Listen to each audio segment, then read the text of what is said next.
Hello everyone. So as promised, I'm here. Let me adjust this a little bit. Don't mind the pile of clothes that I have to fold in the background. Um, anyway, so the first that I mentioned in my previous video that there were a couple of things that were affecting me, like throwing me off balance emotionally. And the first thing I want to say is I have an amazing husband.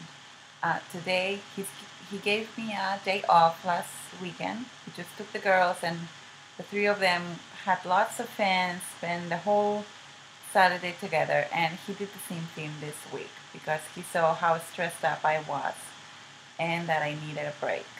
And he's being very stressed in his work right now. He works a very stressful job, so he's just my rock. So anyway, the things that have been affecting me and interfering with my weight loss, and I don't know if they've been causing me to crave things that I didn't want. I am an emotional eater, so probably. So what the first thing is that my in-laws are coming for Thanksgiving, and they actually arrived the day before my birthday, which is November 16th. So, and they're going to spend here 9 days. And that has me a little bit of stress because they are good people, but I don't have the best relationship with them. It's not that we argue or anything like that. It always comes to a point like they have their opinions and they I don't even know how to say, especially my father-in-law, he really gets on my nerves, and they both constantly bicker and argue, and I don't want to get into much detail because I want to be disrespectful to my husband, but they just create a very unhealthy environment and something that I don't want for my kids. And before I had kids, I just put up with it, and I see them uh, once a year, twice a year max. So it is what it is. But with my daughters, I just don't want them exposed to that because I don't want them to think that that's normal, and they constantly try to argue with my husband or with me. Just, it's not fun.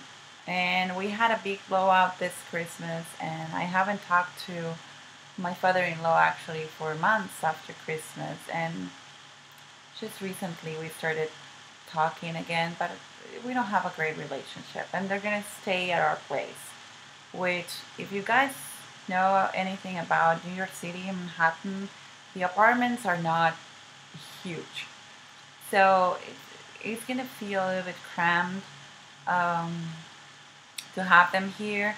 And my husband will take the week of Thanksgiving off, but the first 2 days and the last day he's gonna be working, so it's just gonna be me with them and my daughters, and I'm a little bit stressed out about it. And I know I still have 3 weeks to get there, but I'm already stressed. So anyway, that's the one thing that every time I think about it, every time I think of my birthday and think, oh, what I'm gonna do to celebrate, then it hits me, they're gonna be here. So anyway, so that's one thing. The other thing is that my husband and I have been thinking about moving to the Westchester area, which is in upstate New York, for quite some time now. And right now would be a great time to buy a house because the interest rates are so low. But we don't have the cash to put up front to buy the kind of house that we want to buy. So that got me thinking in what to do with my business, because my business went into a second, plane. I didn't really pay attention to it that much since I got surgery and the month before surgery, because I wanted to focus on this. And since, I am my business, I work for myself. It's not like I have to report to anyone, and it's not like we need the money on a daily basis. We live perfectly fine with his salary. So But anyway, I was thinking of what to do with my business. I even thought maybe I should just get a part-time job to get, more steady. 'Cause when you're an entrepreneur and work for yourself, you don't really know how much you're getting every month. So I was thinking of that, and I was talking to a friend about it, and she's great at sales, and I'm not. I'm not great selling anything, especially myself. I'm very self-conscious, so I don't like to talk well about me, or like. So I need to organize several seminars here in the next few months. So I told her, why don't you work with me on commission, and anything you sell, you get a percentage. And first she thought it was great, and then 2 days after, she comes and she says, well, what I really want is a percentage of your company.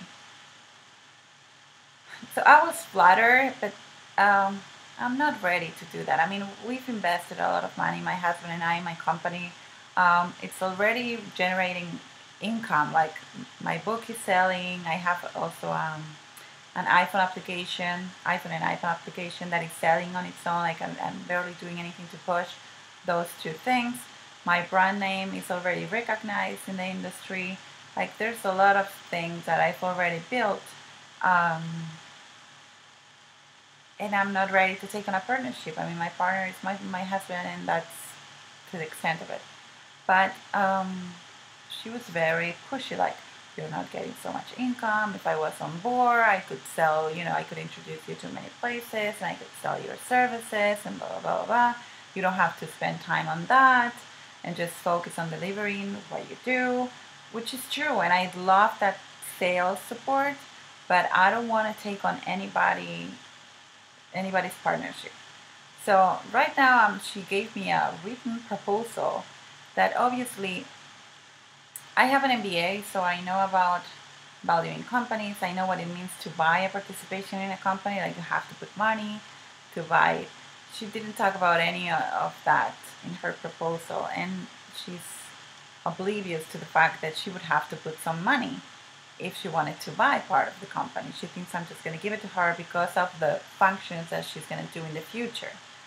So I'm dreading that conversation with her, like, trying to explain all this and trying to let her know that, my business is like my third child for myself. And I'm not willing at this point to take on a partner. And if I did, it would be probably someone who would complement what I don't have. Maybe contacts in the industry, maybe, a degree in child psychology or medicine or something that I don't have. So I'm dreading that conversation, and it got me thinking, I was already worried about the business and what to do, my career, and all this just threw me for a loop, because I know I don't want to get into an argument with her, and I don't want her to feel offended, because I am flattered that she actually believes in my business. She was one of my first clients, and she knows what I can do for families. But she also said that she wants to end up being me. She wants to end up doing what I do.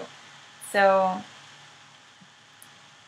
I don't know. I mean, it just didn't sit well with me, and I told her, let me just think about it and see if I can come up with an alternative, and that it's good for both of us. But I just don't. I want someone for sales. I want someone to open market for me, because I don't have time for that. And if she wants to come on board for that, I'd be very grateful. But I'm not ready to take on a partner. So we'll see. I'm dreading that conversation, and that has me very agitated as well. So, and last but not least, on Thursday, so today is Saturday, on Thursday, um, I'm sure you probably guys know about this. There was a nanny on the Upper West Side in Manhattan who was stabbed to death, 2 children. It was very gruesome. Like, the mom arrived and saw the kids in the bathtub. It was like a very awful, awful. So I haven't been sleeping at all since then. Like, I have nightmares. I can't even imagine what that family is going through. And it has me thinking, because at some point I even thought, well, maybe I can dedicate more time to my business and have a babysitter or someone to stay with my kids. And that just, it was like the day after I thought I had made the decision that happened. So obviously I know that's a very strange case, and the likelihood of that happening is very low. But this family really trusted their nanny. They had actually gone to meet her family in Puerto Rico. She's been working with them for 2 years. And, it's just unbelievable that something like this could happen. And it just shook me. It just shook me. So I don't know what I'm going to do. Like, there are many decisions that I have to make in my life in the near future about my career and my life in general, um, that have me a little bit on edge. And I think that's showing on the scale for this week. I'm still losing, but it's not as I would like to. So we'll see. I'm still trying to do the 31-day challenge and see if I can get to 80 kilos by my birthday, but I might not be able to do it. We'll see. I will be able to run a 5K before then, as I promised. And yeah, I'm just trying to enjoy my days with my girls, my husband, as much as I can, and taking one day at a time and trying to sort these things through without food. So anyway, thank you guys for listening. If you have any questions, if I don't make sense, or just write me down, or send me a message. Thank you so much for your support, and I will see you Monday with my weekly update if my computer works and I can upload it. All right, bye guys. Have a good weekend.